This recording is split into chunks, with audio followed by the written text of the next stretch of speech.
Hello, everybody, and welcome to Newfoundland Gold's webinar of the week. My name is Janet Sheriff. I'm the founder of Newfoundland Gold, a strategic marketing group that represents leaders in the exploration and mining industry in Canada's Newfoundland. Today, we are joined by three fabulous representatives of some excellent companies. Mr. Roger Moss is the CEO of Lab Gold, and that symbol is LAB. Will be speaking first. He will be followed by Chris Buchanan, who is the Chief Geologist for C2C Gold, and the symbol is CTOC. And we'll wrap things up with Jeff Winoga, who is the CEO of Exploits, and that is another interesting symbol, NFLD. We're going to have some brief presentations from everybody and then get back together and have a discussion about the modern day gold rush underway in Canada's Newfoundland. So with that, Roger, CEO of Lab, I'm going to let you take it away first. Thank you.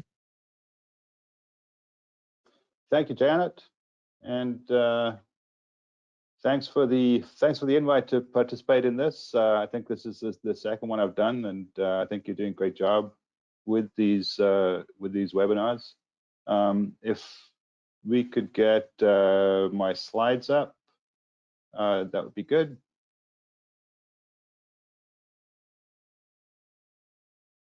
Thank you. So yeah, Labrador Gold is obviously a gold exploration company. We are exploring in Newfoundland at our Kingsway Gold project, and this is really a project that we started working on in 2020, just after things really got pretty bad in terms of pandemic. So we were stymied for a while, but eventually got out to the field in about August of 2020. So I'm just going to spend a few minutes and give you a very brief 30,000 feet look at what we've done in those last 18 months or so, and we'll go from there. So next slide, please.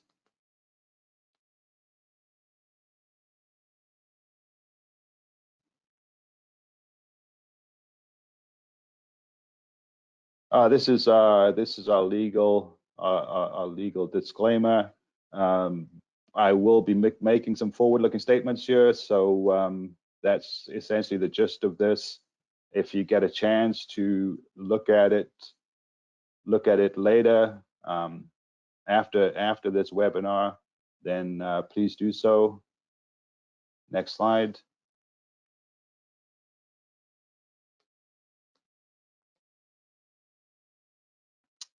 Yeah, so this is really what we've done over the last year and a half or so. We actually picked up the Kingsway project in early 2020, March and June were we picked up the 3 licenses.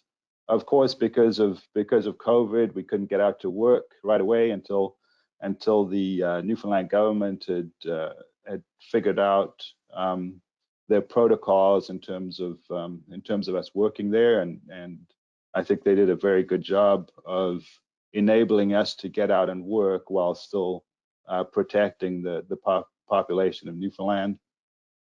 So we started our field work in August of 2020, and as you can see up over here, we did a lot of sampling, both soil and rock sampling. We did a little bit of till sampling as well. We did a lot of ground geophysics that covered large parts of the property. And we even did a little bit of RAB drilling to test some of the anomalies. RAB drilling is rotary air blast drilling. It's a percussion technique similar to RC, but a lot more maneuverable and environmentally friendly. The upshot of all that work came with the discovery of visible gold at what we call Big Vein. This was discovered in a quartz vein boulder in about November of 2020, and that enabled us to decide to start drilling. We had the confidence based on that, plus all the soil sampling that we'd done and the geophysics, to apply for drill permits, which we received in early 2021, and we started with a 10,000 meters of drilling at the Big Vein target. So that was in April. I think it was April 1st, actually. Shortly after that, we had we did two financings pretty much back to back with Eric Sprott and Newfoundland Gold, which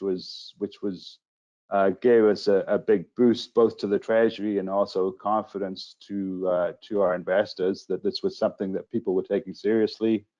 And on the back of that financing, plus some of the work that we'd been doing, we increased the diamond drill program to 50,000 meters, and then we that was in June of last year, and we went through our summer program, which was mostly prospecting, till sampling, and geological mapping. Obviously, the diamond drilling was continuing through the year at Big Vein as well. The result of that was another discovery, this time of visible gold in outcrop at what became known as Golden Glove, and that is something that we have started drilling recently. And another target that came about from till sampling was called the pristine gold target, because we found a lot of pristine gold grains in the till samples. So we started drilling there in November, and that was up ice of this pristine target. So based on the work of those 2 years and the targets that we outlined along the Appleton Fault, which I'll show you shortly, we decided that we had enough targets there, or targets that we believed that we would be able to develop, to increase the diamond drill program to 100,000 meters, and we increased the number of drill rigs to 5. And the last here is in March, we started drilling at 2 new targets, the Golden Glove, which was the discovery in September of last year, and Midway. So we're drilling now at 4 different targets. Next slide, please. And this is really some of those targets are shown here. The main ones where we're drilling, Golden Glove is down here, close to the boundary with Newfoundland Gold, and we've been drilling there since March. No results from that target yet. Big Vein, we've been drilling for over a year now. That's where we started back in April of last year, and we continue to drill there. We've had some very good results from there. The pristine target is just a little bit, it's about 800 meters north of Big Vein, and we have been drilling there since November. We just starting to get first assays come in from that. And then Midway is a target which is off the Appleton Fault, which I should have mentioned is shown here in this red dashed line. Midway's off there, and we released some results from Midway last week, I think it was, and that was about 3.5 grams a ton over 6 meters in a gabbro. So something quite different from what we see along the Appleton Fault on the Kingsway property, and what we can see that Newfoundland Gold has been finding on their property down to the south. The other highlights on here, and you probably can't read the details on this slide, but that's fine. You can look at it in more detail after the fact. But basically, what I'm trying to show on here is all the red dots and triangles are where we have anomalous gold, and you can see that this anomalous gold extends a long way across the Appleton Fault. And in fact, from the boundary with Newfoundland Gold down by Golden Glove here up to the northeastern part of our property, we're looking at about a 12-kilometer strike length of this Appleton Fault. And you can see our efforts so far have been focused in this area around Big Vein. There's probably about a 2-kilometer area there. So there's another 10 kilometers of this fault that we've really barely had a chance to look at in any significant detail. And obviously that's going to be a main target for our field work this summer. Next slide, please.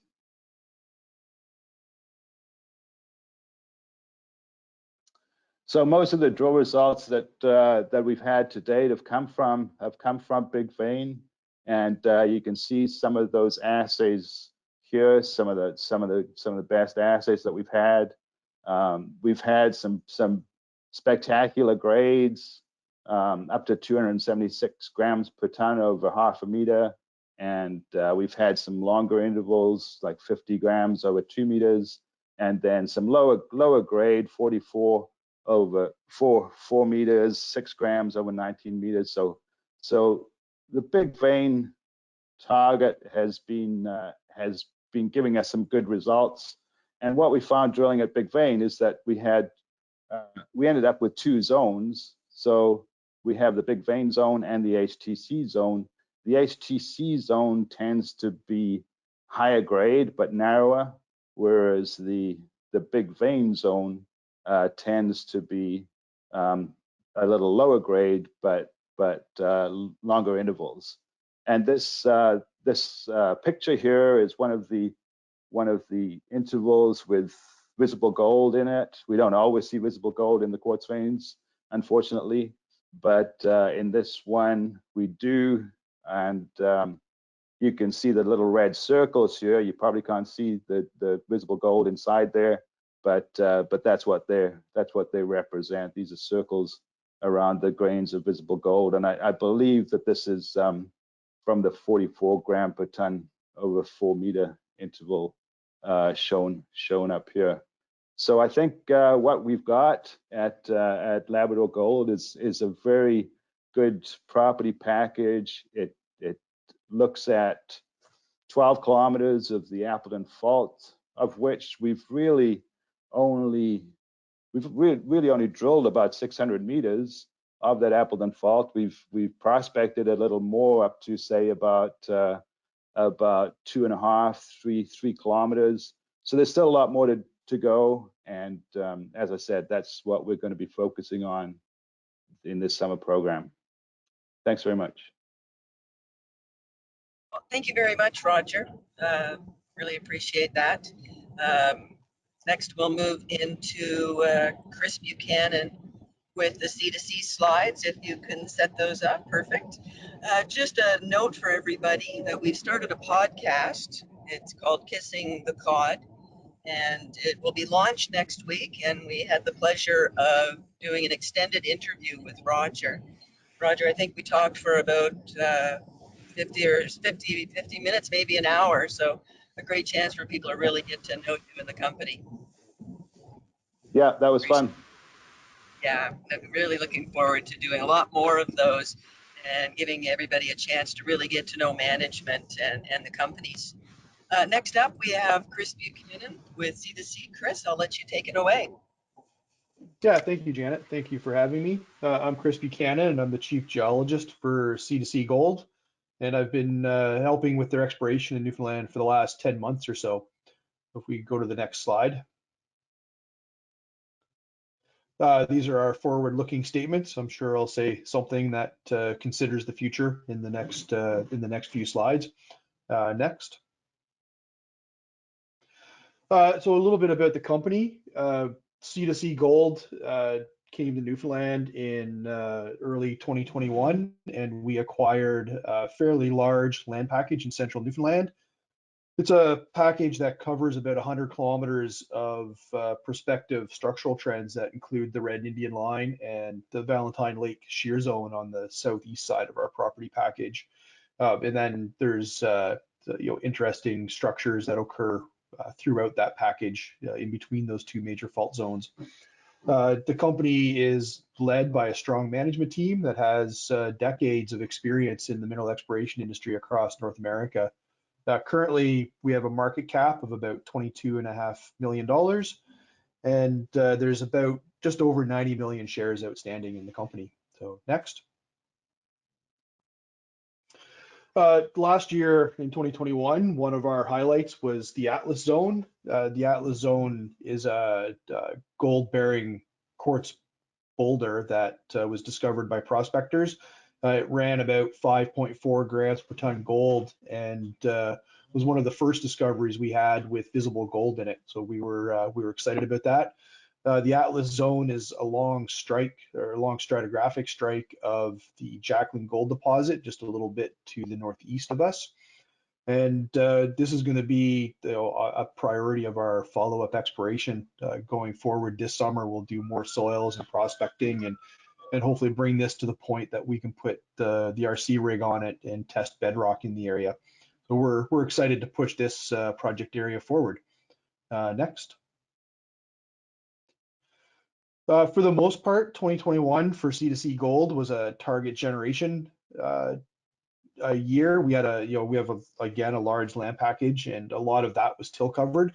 So a big focus was regional soil surveys, and that was accompanied by airborne LiDAR and an airborne mag VLF survey to help identify structures across the property package to focus on. You can see that in our Millertown project in the center, in our Barron project, we did fairly extensive soil grids that identified a number of anomalies, and we'll be going back into those anomalies this year and drill testing them with the RC rig that we have on site. And we also did a large number of reconnaissance style soil samples right across the property. So we reviewed our the airborne geophysics that was available for the property package, and with the help of a structural geologist, we did a fairly intensive review of that data set and identified structural trends that were thought to be likely to be associated with gold mineralization in the area. And then we tried to cover as much of the strike length of those structures as possible with really broad spaced lines.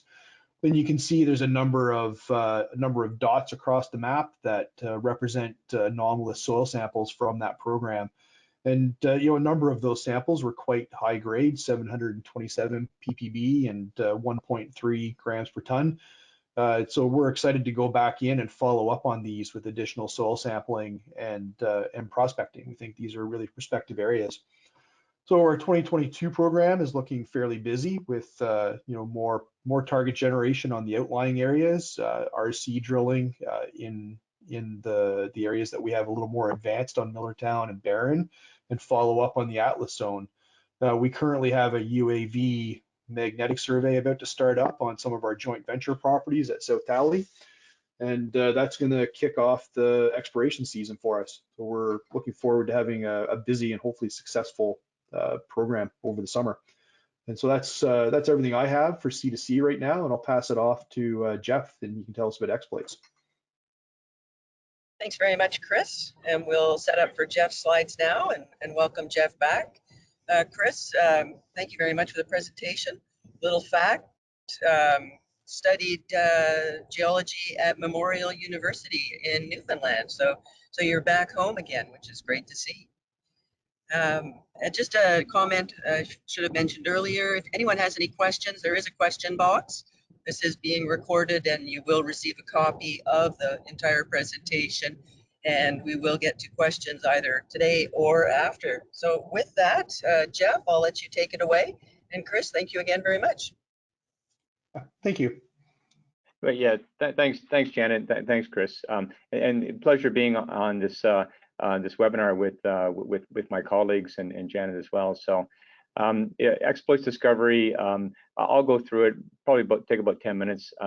Maybe just to orient yourself, if you don't know me, I'm Jeff Swinoga. I've been in mining for about 25 years. I started off with Barrick, Hudbay, Torex Gold, North American Palladium, First Mining. I was national mining leader for EY for a couple of years, and looking for the right opportunity to come out and make a difference. And exploits discovery was just a tremendous opportunity to join. Now, just to orient everyone, relatively new companies. So you can see the map on the right here of the province. The exploits subzone is in that gray portion, and that's why we're called exploits discovery. And our land package, as you can see, the arrows pointing to all of it, and I can go through more detail throughout the presentation. So next slide, please. And here's our disclaimer or forward-looking statement comment. So please read that at your leisure. It's on our website as well. So next. So here's just a summary of the company. Relatively new, as I mentioned, but a year and a half old. We're committed to gold discovery in part of that whole Newfoundland gold rush. We have a very large and strategic land package all around Newfound Gold and Lab Gold as well, about 2,000 square meters, or square kilometers, sorry. And then that includes 50 kilometers along the Appleton Fault that everyone's talking about. Very large and supportive shareholders with Eric Sprott and Newfound Gold itself. Eric owns around 20% of us, and Newfound Gold owns about 12%. So very, very good backers. We have a strong management team and board. We have an experience. Our tech team is great, honestly. I'll go through in more detail to the individuals, but no, I'm very, very pleased with the team we've built up. We've got a very systematic and innovative approach. We've actually coined it our Exploration 2.0 program this year. We step back and really focus on refining our program and target generation due to our large land package. So there's more to come on our Exploration 2.0 program. We're well funded. We've got over $13 million in cash. We're looking forward to aggressively tackle our land package this year. No debt as well, so very, very positive. And then, we still got some assays outstanding from last year, so I really can't talk about them on some of our targets, but the new targets we announced this year are very exciting, and I'll show you a map and walk you through what gets us very excited. And the key thing for us is to, even though our market cap's about $35–40 million, we're looking to replicate and emulate Newfound Gold and their success that drove them to be a $1.5 billion company. So next slide, please. So we had the benefit of, I guess you want to coin it a early mover advantage. So you can see in the map down below, this goes back to September, almost 2 years ago, where you see Newfound Gold's in blue and we're in red. And not many companies around, lots of area available. And we were able to really just, due to the great work of Nick Rodway and others and Gary Lewis, help found this company to pick up a lot of great land. Then you fast forward to last year, and you can see how busy it is. We're still in red, as you can see, and Newfound's in blue. But we have land just strategically placed around north and south of Newfound and also Lab. And you got 30 plus companies as part of this Newfoundland Gold Rush, basically started by Newfound Gold. So very pleased, very supportive of all of our colleagues in the province, and looking forward to great success for all of us. So next slide. Talking about our team, so recently we've hired Ken Tiley. He a tremendous individual, 35 plus years experience in the field, running large exploration teams in the field and drilling, and with budgets typically around 15 million or more. He worked at large companies, mid-tier companies. I got to say, he's not shown on the slide here. He just recently got hired, but I posted on LinkedIn that we brought him on, and I think we are up to like 16,000 views, and a lot of accolades from individuals and well-known geologists that say he's a good guy, experienced, good hire. So honestly, it's a pleasure to have Ken on our team. Looking forward to be to get him integrated as fast as we can. But beyond Ken, we've got Dr. David Groves. He is a world-class geologist who trains world-class geologists. And I almost call him the father of orogenic gold discoveries or gold deposits. I think he coined the term back in 1992. So we've been following his research closely. We have sometimes weekly calls with David, giving us guidance, going through multiple presentations. He's looked at our land package. He's given us lots of feedback. So David's a tremendous contributor to our company. We also have Peter McIntyre. He's on our advisory committee and also is a consultant for Goldspot. He was a former VP of exploration for Newfound, so he knows the area. He ran those field teams for them, and it's just a great contributor to our company. And we're staying very close to Peter. And then Goldspot, with all the high tech data analytics, AI, all their staff that actually helped out Newfound Gold is the same type of staff that's helping us out. So they know the area, and they know our land package very well, and they know other land packages. So it's a great team. Now, beyond Ken, David, and Peter, we've got Nick Ryan, who leads our local team, and I'm very proud of our local team. You know, they're either from St. John's or Gander or surrounding areas. And you know, it's actually one of the reasons I joined too. When I went to visit them in Gander, I just saw the positivity. I got so inspired by the energy they have, and the knowledge base. So really happy about our local team. And then also we have our founders, you know, Nick Rodway and Gary Lewis, great individuals that helped stake this the claims, and also ongoing support. So you know, I like to think a village is what's needed to create success, and I think we've got all the key players and all the brain power that we need to position us for success. Next slide, please.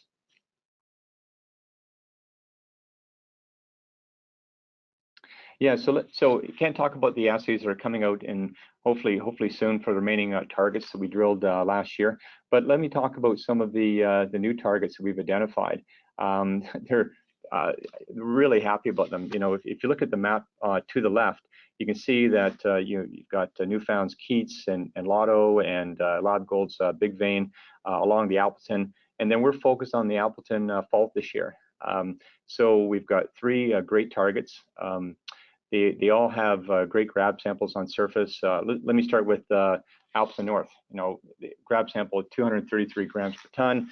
A lot of other grab samples around 25, 24, 23. It's basically got rock types of sequences of black shale and siltstone, greywacke, very similar to Newfoundland Gold as well.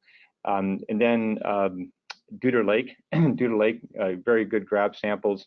It's got pervasive gabbro intrusions with suggested shales and siltstones as well. And then you've got Titan South.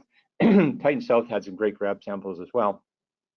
And the one thing I like about, well, they all have, you know, the Appleton sort of runs northeast, and they all have these cross structures that are going through east, northeast through them, which lines up with a lot of the David Groves research, and also in Goldspot's interpretations. So when you look at Titan South, and you see that you've got the Valentine Fault and the Appleton Fault connecting and colliding, so we expect that area to be highly structurally complex. And so these are very interesting and prospective targets. So our plan here is to do extensive soil programs all the way through, and then maybe followed up with trenching. And then they're already permitted for drilling. So we haven't made a drilling announcement yet, but after we do the soils, we want to make sure we're following our systematic exploration program 2.0 program to make sure that we're doing things to really accelerate and optimize our success for our shareholders. So that's going to be very important for us. So next slide, please. So just to sum up, you know, I think we've got the 3 great elements that are supporting us. You know, not only do we have great shareholders in Eric and Newfound, and also a great cash position to fund our exploration program this year. We've got a large land package with 50 kilometers along the Appleton Fault. We've got a great team, as I talked about extensively. So we're in my view, I think we're really well positioned here. So all I'd ask investors and others is to really just watch our story, stay tuned, and news flow will be coming out, you know, a lot more this summer. Yeah. Thank you very much. Well, thank you very much, Jeff. I look forward to your season as well, and excited, and congratulations for your new VP of Exploration. I know it's always great to get new eyes on a project, so great addition to the team. I'm going to ask Roger and Chris to come back on screen now. We'll have a bit of a discussion about the modern day gold rush. Newfoundland wasn't known for gold. Historically, a few companies did mine successfully, but really Newfound launched it off, and Sean Ryan coming in and taking on a staking rush along with local prospectors really has changed the story and showing the opportunity for gold discovery in Newfoundland. So I wanted to have a discussion about the benefits to everybody of having this modern day gold rush and why it's happening now when so many jurisdictions have it in the past. So maybe I'll just throw it to you first, Roger. Yeah, okay, sure. I think I think you're right. I mean, obviously Newfoundland has a long history of mining, but and exploration, predominantly with VMS, copper lead zinc style deposits. A little bit of gold mining in the past, but really the exploration in central Newfoundland, as far as I'm aware, didn't really start until the 80s, and then took off a little bit in the 90s when Noranda went through and found many of the gold occurrences that are being looked at in more detail today. And I think then you kind of have to fast forward to when Newfound Gold and Sean Ryan started working in 2016, 2017, I believe it was, and the work that they did over the last, well, it would have been until 2019, 2020, when Newfound announced their discovery.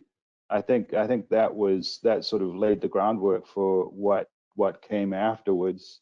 And I think that discovery by Newfound Gold was instrumental in changing a lot of people's minds about the potential of gold in Newfoundland, and especially central Newfoundland. And it certainly opened my eyes. And we went in, and obviously we staked, or we acquired the Kingsway project. We got to work, and we were fortunate to have some success early on. And we were followed by the other companies that were also working around in the area. So I think it kind of was slow to start off, but once it caught on, and I think we really hit the stride last year, with so many new companies coming into the province, and it's just been really great to see, and I'm sure it's been of a big benefit for the people of Newfoundland. Well, thanks very much. It's nice to see such activity in the jurisdiction. Chris, I know Noranda was there in the past, and then there was a bit of a break, but Newfoundland was its own country at one point, and put a railroad in and tied up a lot of land that eventually came free for staking and mineral rights. So did this really slow down the exploration and give us the benefit that we have now? Yeah, that was definitely an important factor. There's large amounts of land that weren't available to be worked on, or were more difficult to get access to. You had to make deals with private ownership to access the mineral rights, because they were land grants that were given to.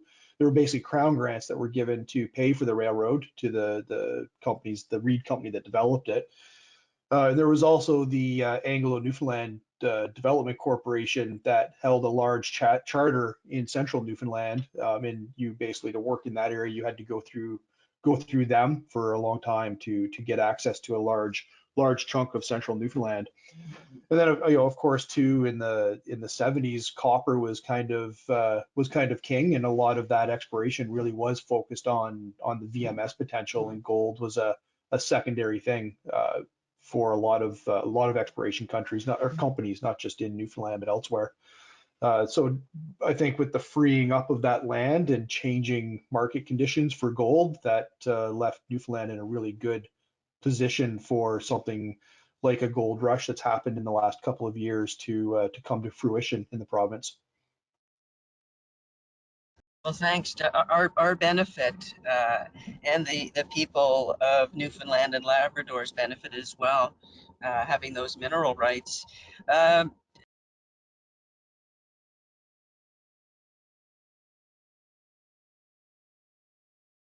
Oh, did we lose Janet?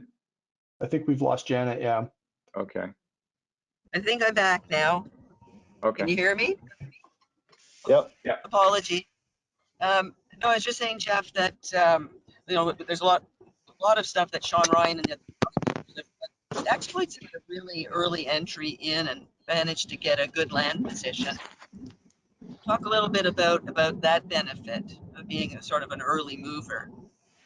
Sure, and I think that's really, I wasn't around at that time, but you know, when I hear of what the team has done with you know, with you know, Gary Lewis's stories, and he's always a pleasure to talk to. Of course, Nick Rodway and Bill Sheriff and others that have told me about how this was brought about in terms of, you know, looking at. It's amazing that the speed that they were able to pick up the land, and honestly, it was just great to see. And this is what kind of brought me back into the mining industry to kind of lead up this opportunities, because it's just a great jurisdiction. Before I accepted, I talked to a number of CEOs and other companies in Newfoundland, and they were saying, Jeff, this is the government supportive. You know, they want to see 5 new mines in the province.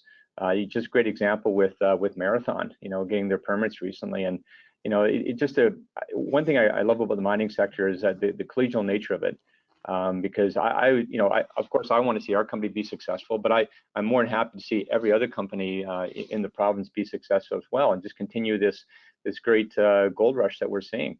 So, but going back to your question about early on, yeah, we're quite blessed, and so it is a lot of land though, and so for me, I guess I did come from bigger companies. So the way I've been approaching this is trying to be very systematic, you know, triage, look at what we have, how we keep constantly improving what we're doing, what data do we need.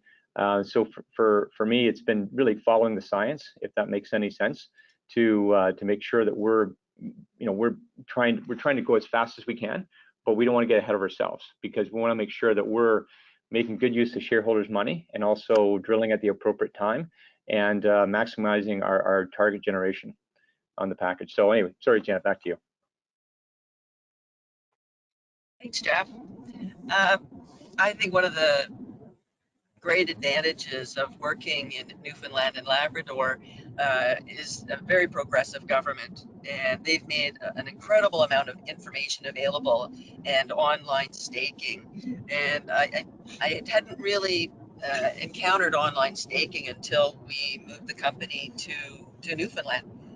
So maybe Roger, online staking, a definite benefit of the government, but government in general, I think, is very, very helpful. Yes, absolutely.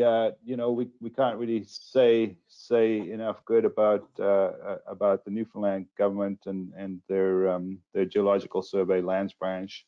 I think their online database is probably the best I've seen, and I've worked in many different parts of the world for longer than I care to admit now, but it's very impressive, and really it's you can go on there, you can look back at historical claims, who had what when, you can look at all the work that's been done, you can download the assessment files, and it's all very easy to navigate, which is the key. I mean, a lot of places can have the data there, but to find it is just it's just like pulling teeth. So that to me is the real gem that we have here in Newfoundland, access to that kind of data.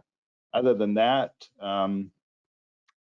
I've been working in Labrador prior to working on the island, and so over the 4 years that I've been working here with Lab Gold, we've had very little issues with permits, or people are very helpful. Whenever you have a question, they'll get back to you right away, and I think that's that's really helped the kind of or kind of spur the kind of activity that we see on the island today, and I think they should be proud of what they've achieved. Oh, very much agree. Chris, Jeff mentioned one of the experts at exploits' background in orogenic gold systems. I know C2C has Richard Goldfarb, who's also a world-class expert on orogenic gold systems, and he sees Newfoundland as one of the two places in the world, Finland being the other, as having the greatest potential for gold discovery at this time. Um, Comments about the potential of Newfoundland? Yeah, well, there's lots of potential in Newfoundland. I think that's being demonstrated by the success that all of the companies are having right now. It's being led by the deposit at Marathon Gold being developed and the success that Newfound Gold is having, and I think there's a lot of attention on the island with a lot of good work getting done, and there's probably a lot more ground being covered to generate targets now. And when you get the opportunity to work with someone like Richard Goldfarb or David Groves to help guide your exploration, I mean, those two gentlemen were really key figures in developing the orogenic gold model and understanding the role of structures in gold mineralization. So, that's a source of information that we can tap on a as needed basis, and that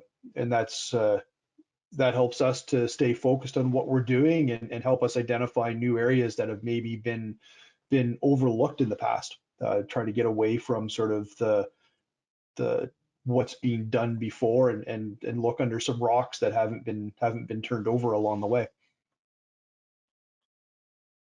Thank you very much. Appreciate it.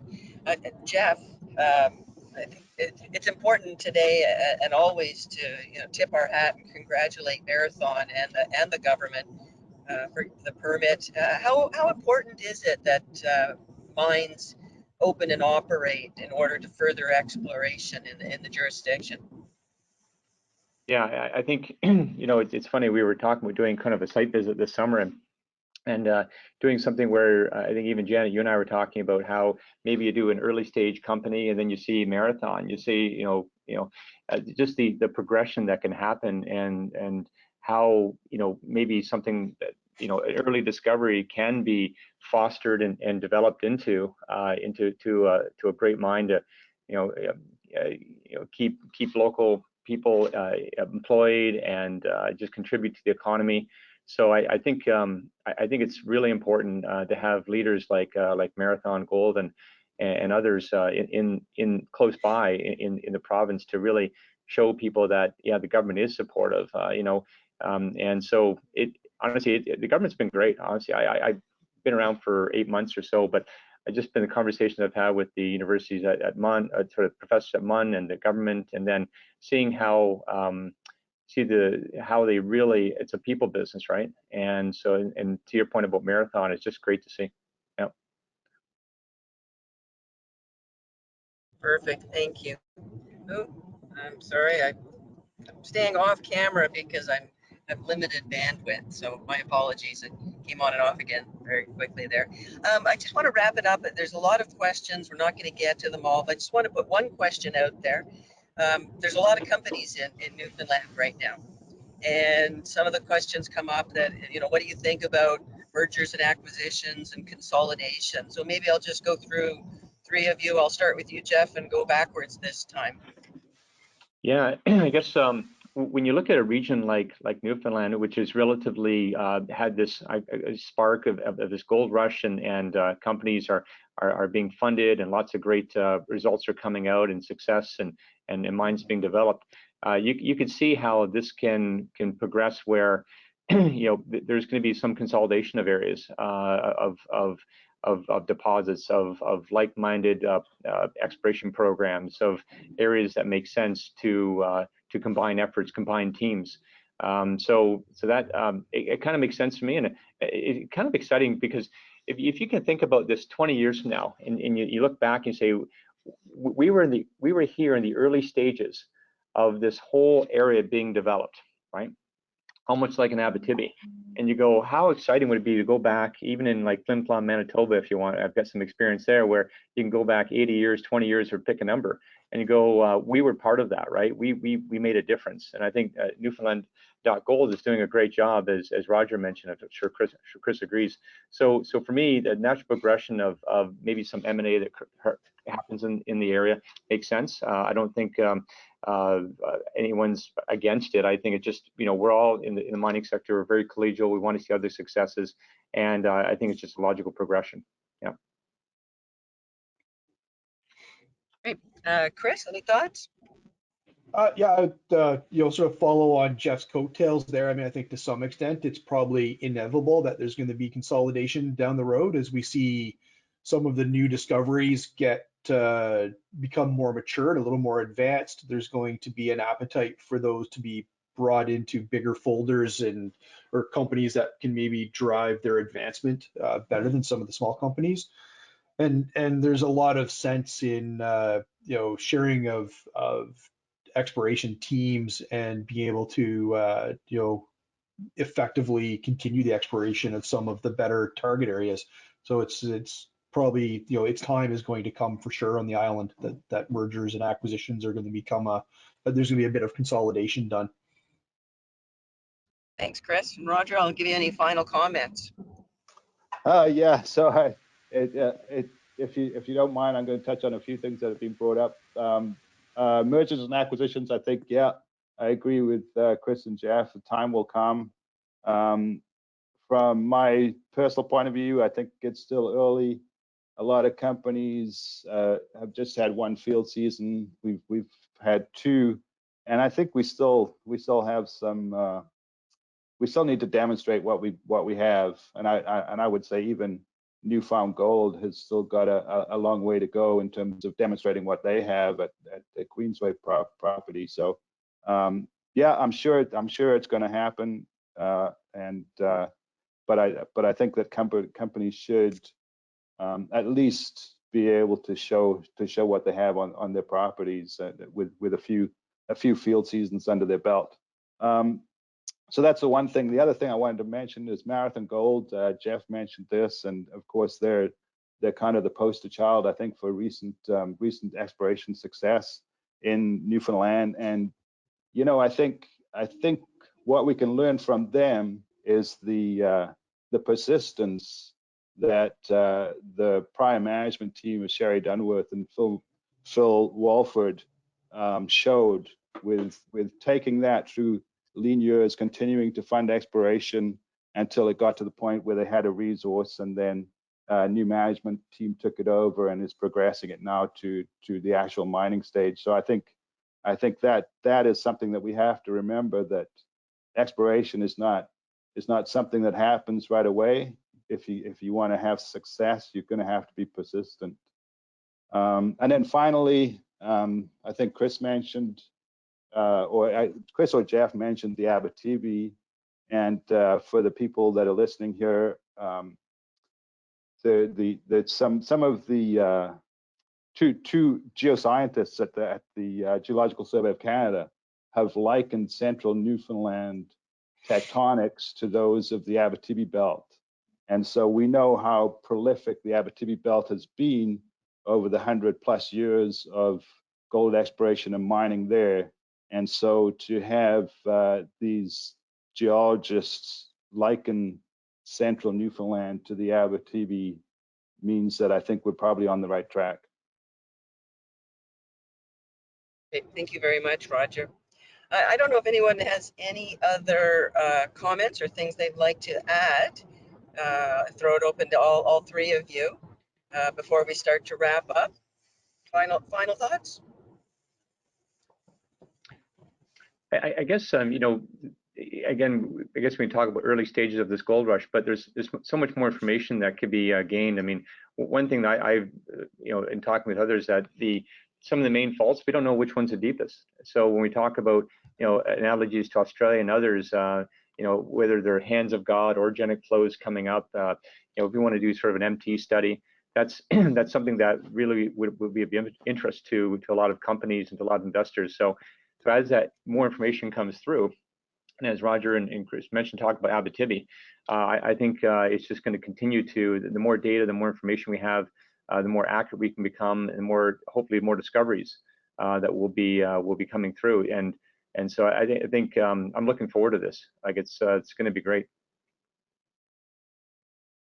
Roger or Chris, anything to add? I think just like Jeff said, it's an exciting time for Newfoundland, and there's a lot of work left to be done. There's a lot of ground still to cover. At least I have a lot of ground left to cover, and a lot of till to figure out how to see through. So I think there's a lot more to come in this story, and eventually, the comparison to the Abitibi, hopefully Newfoundland becomes its own story, and it leads the charge. Yeah. Thank you. And Roger? I think I've said enough, but I agree with both Jeff and Chris. It's going to be good, so stay tuned. Yeah, I look forward to the day where another jurisdiction is comparing itself to Newfoundland and Labrador and the model there. Yeah, absolutely. A wonderful time. Consolidation, M&As, I agree it's early. I look forward to seeing some mid-tiers and majors poking up as well one day. But until then, I think we've got a lot of great stuff happening. I want to thank everybody for joining us today, and thank you to Roger Moss, CEO of Lab, again, Chris Buchanan with C2C, Chief Geologist, and symbol is CTOC, and Jeff, CEO of Exploits, NFLD. I also want to let people know that watch for our podcasts. Jeff, you got to let me know when you want to do yours. Sure. Roger's was great. We'll do that. And also, everybody, we're going to be Newfoundland Gold and its members will be at both the Vancouver Resource Investment Conference and at PDAC. And exciting news coming up about what we're going to be doing at PDAC. So thank you again for joining us. Your time is valuable and we appreciate it all. And thank you for our panelists. And with that, I wish you a wonderful day and a great 2022 exploration season. Thanks all. Yeah, thanks, Janet. Keep up the great work. Thanks, guys. Yeah, thank you. Yep. Thanks, everyone.